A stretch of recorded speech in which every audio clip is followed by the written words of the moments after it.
नमस्कार दर्शकों, आपका स्वागत है विप्स की टिप्स में और मैं हूं आपका होस्ट विप्स। और आज हम आपके लिए लाए हैं एक ऐसी इंस्पिरेशनल तिब्बत की प्राचीन कहानी का शीर्षक है समझदार व्यक्ति और परमात्मा। शायद ये कहानी हमारे जीवन में बदलाव ला सके।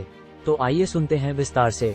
समझदार व्यक्ति परमात्मा से यह नहीं कहता कि मेरी प्रार्थना पूरी करना। एक बड़ी प्राचीन तिब्बत की कहानी है। एक व्यक्ति लंबी यात्रा से अपने मित्र के घर ठहरा और उसने मित्र से यात्रा की चर्चा करते हुए कहा कि एक बहुत ही अनूठी चीज मेरे हाथ लग गई है और मैंने सोचा था कि जब मैं लौटूंगा तो अपने मित्र को दे दूंगा, लेकिन अब मैं डरता हूँ तुम्हें दूं या ना दूं। क्योंकि डरता इसलिए हूँ कि जो भी मैंने उसके परिणाम देखे वे बड़े खतरनाक हैं। मुझे एक ऐसा ताबीज मिल गया है कि तुम उससे 3 आकांक्षाएं मांग लो, वे पूरी हो जाती हैं। और मैंने 3 खुद भी मांग कर देख ली, वो पूरी हो गई हैं और अब मैं पछताता हूँ कि मैंने क्यों मांगी। मेरे और मित्रों ने भी मांग कर देख ली हैं। सब छाती पीट रहे हैं, सिर ठोक रहे हैं। सोचा था तुम्हें दूंगा, लेकिन अब मैं डरता हूँ दूं या न दूं। मित्र तो दीवाना हो गया। उसने कहा, तुम ये क्या कहते हो, न दूं? कहाँ है ताबीज? अब हम ज्यादा देर रुक नहीं सकते, क्योंकि कल का क्या भरोसा। पत्नी तो बिल्कुल पीछे पड़ गई उसके कि निकालो ताबीज। उसने कहा कि भाई मुझे सोच लेने दो, क्योंकि जो परिणाम हुए सबके सब बुरे हुए। तो उसके मित्र ने कहा, तुमने ढंग से मांगा नहीं होगा, गलत मांग लिया होगा। हर आदमी यही सोचता है कि दूसरा गलत मांग रहा है, इसलिए मुश्किल में पड़ा। मैं बिल्कुल ठीक मांग लूंगा, लेकिन कोई भी नहीं जानता कि जब तक तुम ठीक नहीं हो तुम ठीक से मांगोगे कैसे। मांग तो तुमसे पैदा होगी। नहीं माना मित्र, नहीं मानी उसकी पत्नी। उन्होंने बहुत आग्रह किया तो ताबीज देकर मित्र उदास होकर उसी समय चला गया। सुबह तक ठहरना मुश्किल था। दोनों ने सोचा क्या मांगे। बहुत दिन से एक आकांक्षा थी कि घर में कम से कम 1 लाख रुपया हो। तो पहला लखपति हो जाने की आकांक्षा थी, और लखपति तिब्बत में बहुत बड़ी बात है। तो उन्होंने कहा वह पहली आकांक्षा तो पूरी कर ही लें, फिर सोचेंगे। तो पहली आकांक्षा मांगी कि 1 लाख रुपया।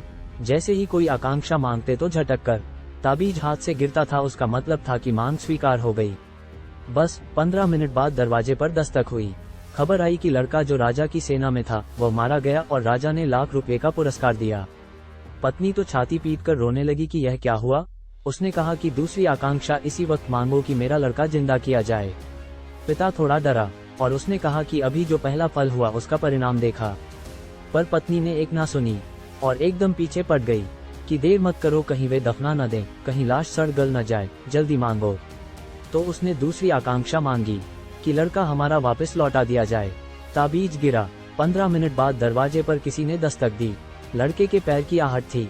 उसने जोर से कहा, पिताजी। आवाज भी सुनाई पड़ी, पर दोनों बहुत डर गए। इतनी जल्दी लड़का आ गया। बाप ने बाहर झांक कर देखा, वहाँ कोई दिखाई नहीं पड़ा। खिड़की में से देखा, वहाँ कोई दिखाई नहीं पड़ा। कोई चलता फिरता मालूम होता है। वो लड़का प्रेत होकर वापस आ गया, क्योंकि शरीर तो दफना दिया जा चुका था। पत्नी और पति दोनों घबरा रहे हैं कि अब क्या करें। दरवाजा खोले कि नहीं, क्योंकि भले ही तुमने लड़के को कितना ही प्रेम किया हो, अगर वो प्रेत होकर आ जाए तो हिम्मत पस्त हो जाएगी। बाप ने कहा, रुक, अभी एक आकांक्षा और मांगने को बाकी है। और उसने ताबीज से कहा, कृपा करो और इस लड़के से छुटकारा करा दो। ये प्रेत अगर यहाँ घर में रह गया तो अब जिंदगी भर सताएगा।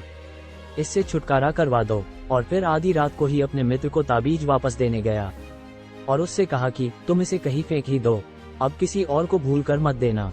तुम्हारी पूरी जिंदगी की कथा इस ताबीज की कथा में छिपी है। जो तुम मांगते हो वो मिल जाता है, नहीं मिलता है तो तुम परेशान होते हो, मिल जाता है फिर तुम परेशान होते हो। गरीब दुखी दिखता है, अमीर और भी दुखी दिखता है। जिसकी शादी नहीं हुई वह परेशान है, जिसकी शादी हो गई है वह छाती पीट रहा है, सिर ठोक रहा है। जिसको बच्चे नहीं है वह घूम रहा है साधु संतों के सत्संग में कि कहीं बच्चा मिल जाए। और जिनको बच्चे हैं वे कहते हैं कैसे इनसे छुटकारा होगा, यह क्या उपद्रव हो गया। तुम्हारे पास कुछ है तो तुम रो रहे हो, तुम्हारे पास कुछ नहीं है तो तुम रो रहे हो। और मौलिक कारण ये है कि तुम गलत हो, इसलिए तुम जो भी चाहते हो वो गलत ही चाहते हो। इसलिए समझदार व्यक्ति परमात्मा से यह नहीं कहता कि मेरी प्रार्थना पूरी करना, वह उससे कहता है जो तेरी मर्जी वो तू पूरी करना। क्योंकि हम तो ये भी नहीं जानते क्या मांगे।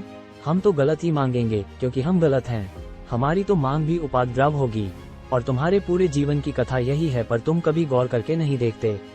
ऐसी ही रोचक कहानियों के लिए जुड़े रहिए हमारे साथ विप्स की टिप्स में। और हाँ, अगर जानकारी पसंद आई तो कृपया चैनल सब्सक्राइब कीजिए, इससे हमें आगे के लिए ऊर्जा मिलती है। सादर धन्यवाद। आपका समय शुभ हो।